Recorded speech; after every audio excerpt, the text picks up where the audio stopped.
नागपूर विभागातील या निरीक्षण विहिरीच्या माध्यमाने या भागातील भूजल पातळी नेमकी किती आहे याचा अंदाज येतो। राज्य सरकारच्या भूजल सर्वेक्षण आणि विकास यंत्रणा विभागाने नुकत्याच केलेल्या पाहणीत या भागातील भूजल पातळी थोडी नव्हे तर तब्बल 1 मीटरपर्यंत खाली गेल्याचे सिद्ध झाले आहे। भूजल पातळी कमी होण्याचा हा प्रकार फक्त नागपूर जिल्ह्यापर्यंत मर्यादित नसून वर्धा, भंडारा, गोंदिया, चंद्रपूर आणि गडचिरोली जिल्ह्यात देखील हाच प्रकार बघायला मिळाला आहे। या 6 जिल्ह्यातील 63 पैकी एकूण 56 तालुक्यात जरी ही पातळी कमी झाली असली तरी ही परिस्थिती आटोक्यात असल्याचा दावा भूजल सर्वेक्षण आणि विकास यंत्रणा विभागाच्या अधिकाऱ्यांनी केला आहे। 56 तालुक्यांमध्ये पाणी पातळीमध्ये घट झालेली आहे।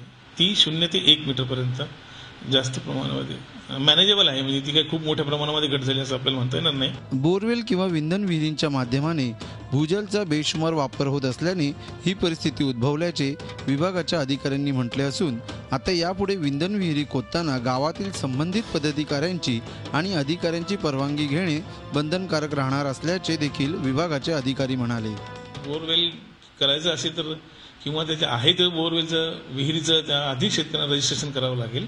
त्याच्यामुळे आपल्याला नवीन कुठेही बोरवेल घ्यायचं असेल तर त्याची जिल्हा प्राधिकरणाकडून त्याची परवानगी घ्यावी लागेल त्याच्यासाठी, आणि नंतरच ते काम होते। मागील वर्षी सरासरीपेक्षा पावसाची तूट फक्त 10% इतकीच होती, पण तरीही बेशुमार आणि अंधाधुंद पाण्याचा उपसा झाल्याने ही परिस्थिती उद्भवली आहे। याची पुनरावृत्ती टाळायची असेल तर या उपसावर नियंत्रण मिळवणे अधिक आवश्यक आहे। अखिलेश हळवे, झी मीडिया, नागपूर। झी 24 तास रहा एक पाऊल पुढे।